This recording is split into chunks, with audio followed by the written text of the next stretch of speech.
सागर ऐक ना, आता कविता म्हणत होतास ना, ती परत म्हणून दाखव ना. मला माहिती होता तू रेकॉर्ड करतलं आणि मला या माहिती होता की परत परत सांगतलं, म्हणून मी जी तुला म्हणून दाखवले ती म्हणून दाखवणारच नाही.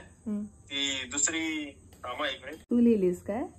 आपल्या कॉपी वेस्ट स्टोरेजची सवयच नाही. दुसरी लिहिलंय तुझी विडंबनातली लिहिलंय ना, ती ऐकून दाखवत.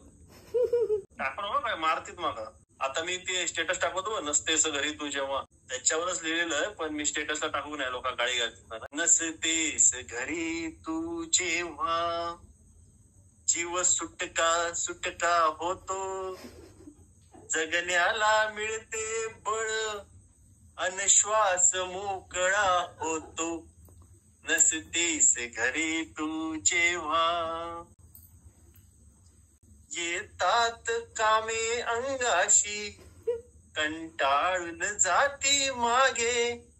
येतात कामे अंगाशी, कंटाळून जाती मागे. अन्नाविना मोकळी भांडी, अन्नाविना मोकळी भांडी, त्या कोपऱ्यात निपचित पडली. नसतेस घरी तू जेव्हा. वा वा, मनातले बोलिले. सहज हो. अरे ऐक, अजून लिहिलंय पुढे, माहितीये नंतर मॅगीचं स्टेटस टाकलंय मी. सहज होणारी मॅगी मज करते रोजच खाई. ही सहज होणारी मॅगी मज करते रोजच घाई.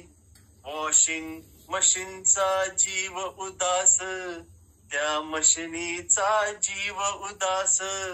कपड्या विना पडली ओस.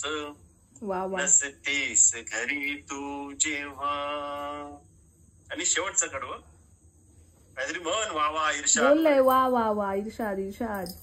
ना अजून झालो मोठा, ना स्वतंत्र अजूनही झालो, म्हणजे अजून 4-5 दिवस राहू माया. झालो मोठा ना स्वतंत्र अजूनही झालो, तुझ्या वाचून अडते सारे मज भरपूर फरक पडतो. नसतेस घरी तू जेव्हा.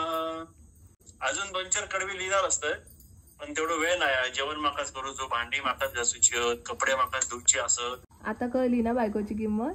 नाही, आता माका माझ्यातले जुने सुप्त कलागुण आठवले. जेवण करू शकते मी, भांडी तर घासते तसे, पण मी कपडे वाईट जरा परत धुतलंय बऱ्याच दिवसांनी. स्वच्छ धुतलंय, मशीन सारखे नाही धुक असे मिळमिळी. कशी वाटली कविता? खूप छान, सुंदर. अशाच कविता ऐकायच्या असतील तर तुला मध्ये मध्ये माहेरी जावं लागेल.